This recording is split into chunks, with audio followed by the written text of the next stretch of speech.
Here goes the crybaby my artist.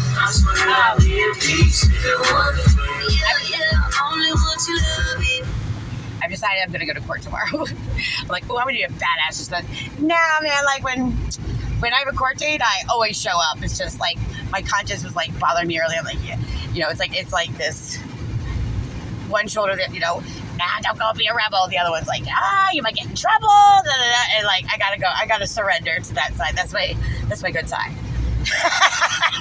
And I'm just kidding. I'm being sarcastic. I'm playing. So to say,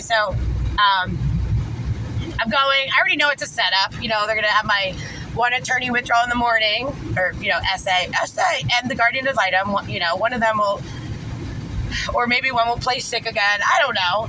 But then in the afternoon, I have the show cause, which is like a bunch of bullshit that has nothing to do with the DSS case. It has to do with me talking about Michael Jason Bridges and Emma Roseborough. That's what that whole show cause is about. It's about me speaking out about them and talking about things that are true about them. Just talking the truth about my concern with knowing that they were going to give custody to Red. That's what this whole show cause is. It's a violation of my freedom of speech because they said that I was speaking in a derogatory way. Well, it's derogatory because it's the truth, but it's the truth about them. And I'm not going to hide the negative things about them because that's a really important part of my case. It's really important to how they, they're just toxic people with personality disorders that are just like really not conductive for like kids, positive best interest, or raising them in a healthy way. Let's put it that way. That's what they want to put me in jail for, because I spoke out about that. I was so concerned. I knew what time it was. I'm not dumb. Anyway, so I know they're going to set me up and put me in jail. I don't care. Let me do my time. Instead of keep continuing. But if that's what they're going to do, just put me in jail. Let me do my time. And then it's over. Because I can't stand these assholes anymore. Like, I gotta get away from them. So that's what my good versus brought to my attention. So I decided, I'm like, okay, well, I'm probably gonna go to jail tomorrow. I don't know, it could be like 6 hours in jail, or it could be like 6 months or 6 years. Who knows? They might pop a charge on me that I never saw coming. You know what I mean? God only knows with these people. They'll do whatever. They'll falsify evidence, they'll lie, they'll do whatever it takes to hurt me. What they don't understand or care to understand is that they're hurting Maura. I mean, they hurt me, but like I'm back to like healthier than I've ever been, especially like mentally. And I know that that's a good place for me to be in because Maura's going to have trauma from this. And I know there's going to be a lot of rebuilding my relationship with her. Just a lot of trauma therapy.